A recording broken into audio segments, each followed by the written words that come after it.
بسم اللہ الرحمن الرحیم، السلام علیکم ورحمۃ اللہ۔ آخر کار عمران خان کی وہ پروڈکشن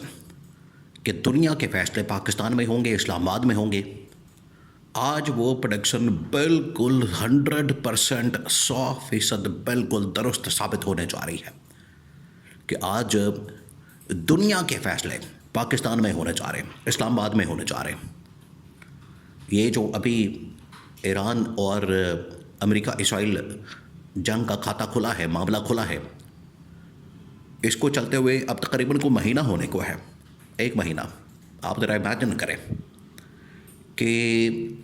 یہ رمضان کے بالکل پہلے عشرے میں شروع ہوئی جنگ اور ابھی تک چل رہی ہے،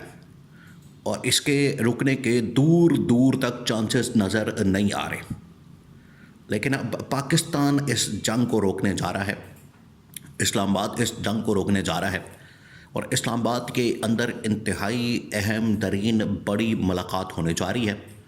جس میں دنیا کے بڑے بڑے لیڈرز آ رہے ہیں۔ وہ نہ صرف ملاقات کرنے آ رہے ہیں،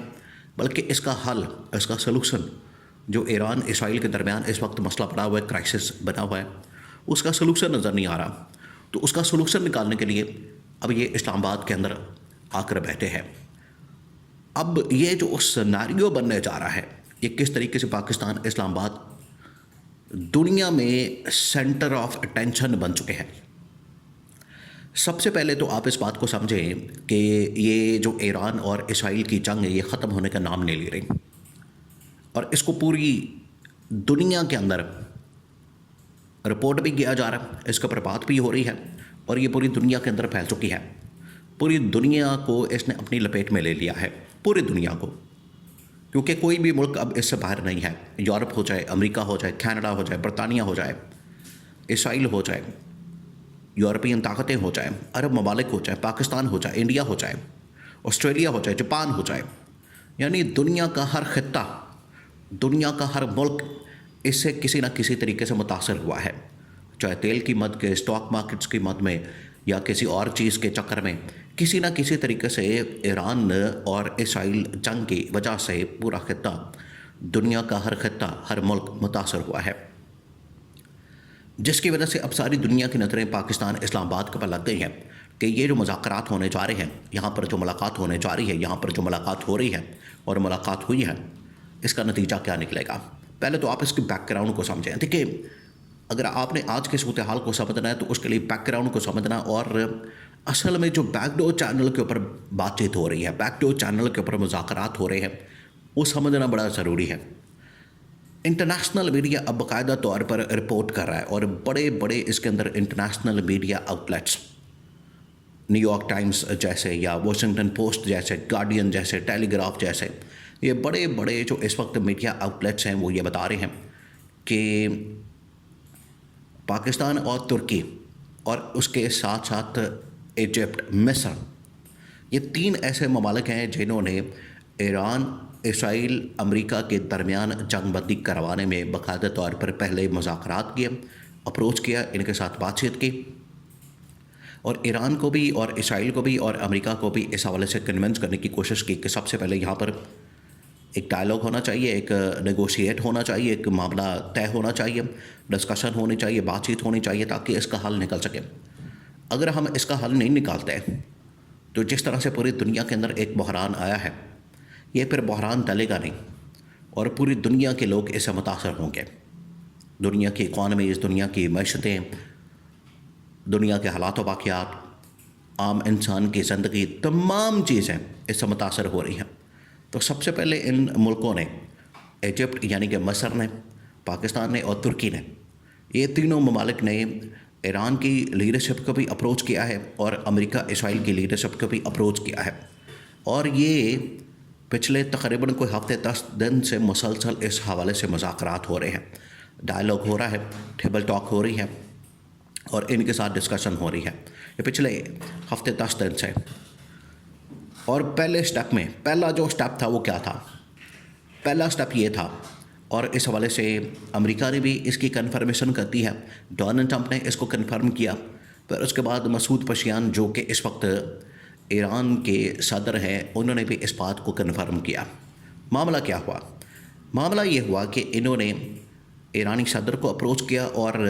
امریکی صدر کو اپروچ کیا. دیکھیں اصل میں لڑائی جو ہے وہ تو اس وقت ممالک کے درمیان ہے. اگر اس کا کرکس نکالا جائے وہ ہے ایران اور امریکہ. اسرائیل تو بیچ میں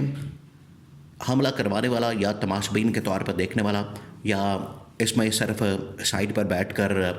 تماشا دیکھنے والا یا اس کو ہوا دینے والا، اس کو بھڑکانے والا، اس کو آگ لگانے والا، اس کے اندر اور زیادہ تیل چھڑکنے والا اسرائیل کا وہ کردار ہے. اسرائیل اس میں کہیں بھی آپ کو نظر نہیں آئے گا کہ اس نے اس کو صورتحال کو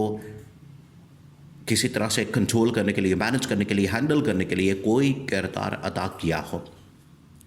اب بڑے بڑے میڈیا آؤٹلیٹس نے اس بارے میں کنفرم کیا کہ پاکستان، ترکی اور مصر نے دونوں کی لیڈرشپ، ایران اور امریکہ کی لیڈرشپ سے رابطہ کیا. اس کے بعد یہ جو حملوں کے اندر تیزی نظر آنے والی تھی اس میں، اس کی شدت میں، اس کی حدت میں، اس کی ہیٹ میں، اس کی انٹینسٹی میں کمی واقع ہوئے. امریکہ نے اعلان کر دیا تھا کہ ہم ایران کے اوپر جو حملہ کرنے جا رہے ہیں ان کے تمام ایٹمی تنصیبات، ان کی انرجی تنصیبات، ان کے جتنی وہاں پر پاور پلانٹس ہیں، ان کے جتنے وہاں پر گیس اسٹیشنز ہیں، وہ تمام کے تمام اب ہم ان کے اوپر حملہ کریں گے اور ان کو ٹارگٹ کریں گے. تو ایران نے جو جواب دیا تھا، ایران نے کہا تھا کہ اگر آپ ہمارے انرجی پلانٹس کے اوپر، پاور پلانٹس کے اوپر، گیس کے پلانٹس کے اوپر حملہ کریں گے تو جواباً اب یہ رد عمل کے طور پر ایران تو دیکھیں ریاکشن دے رہا، ایران تو اس حوالے سے رد عمل دے رہا. ایران نے کہا کہ یہ جو پورا عرب خطہ ہے یہ پھر اندھیرے میں ڈوب جائے گا. مطلب کیا؟ مطلب یہ کہ یہاں کے بھی پاور پلانٹس، یہاں کے بھی واٹر پلانٹس، ایران تو ایک قدم آگے چلا گیا. اس نے کہا کہ صرف پاور پلانٹس ہی ٹارگٹ نہیں ہوں گے بلکہ یہاں کے جو واٹر پلانٹس ہیں وہ بھی ٹارگٹ ہوں گے، نشانہ بنیں گے. نہ صرف یہ اندھیرے کے اندر ڈوب جائے گا بلکہ یہاں پر بھوک اور پیاس وہ یہاں پر بہت زیادہ ہو جائے گی. تو ایران نے جب یہ بات کی اس کے بعد دونوں کے درمیان پیچ اپ کروانا، پھر اس کے بعد نیوکلیئر جنگ بات شروع ہو گئی. تو دونوں کے درمیان پیچ اپ کروانا وہ پھر ناگزیر ہو گیا، بڑا ضروری ہو گیا. ورنہ یہ جو جنگ ہے جہاں پر اس وقت معیشتیں، اسٹاک مارکیٹس، بڑی بڑی اکانومیز، بڑے بڑے بزنس مین، انویسٹرز متاثر ہو رہے ہیں، اس کا امپیکٹ عام آدمی تک پہنچ رہا ہے. لیکن یہ پاور پلانٹس اور واٹر پلانٹس اڑنے کے بعد تو آپ سمجھیں کہ پھر صفحہ ہستی سے ان ممالک کا، دنیا کا، لوگوں کا خاتمہ شروع ہو جانا تھا. تو اس کو روکنے کے لیے پھر اگلی سٹیج آ جانی تھی نیوکلیئر جنگ کے. تو اس کو روکنے کے لیے پھر ترکی نے، پاکستان نے، مصر نے کردار ادا کیا، وہ میدان میں آئے اور اس کو روکنے کی کوشش کی. تو یہ جو پاکستان کا فیصلہ ہے اس کو اپریشیٹ کیا گیا اور اب یہی معاملات اسلام آباد کے اندر بیٹھے ہیں اور اس کا سلوشن نکالنے کے لیے، حل نکالنے کے لیے آخر کار ان کے درمیان ملاقات ہوئی اور عمران خان کی پریڈکشن صحیح ثابت ہوئی کہ اسلام آباد میں دنیا کے فیصلے ہوں گے.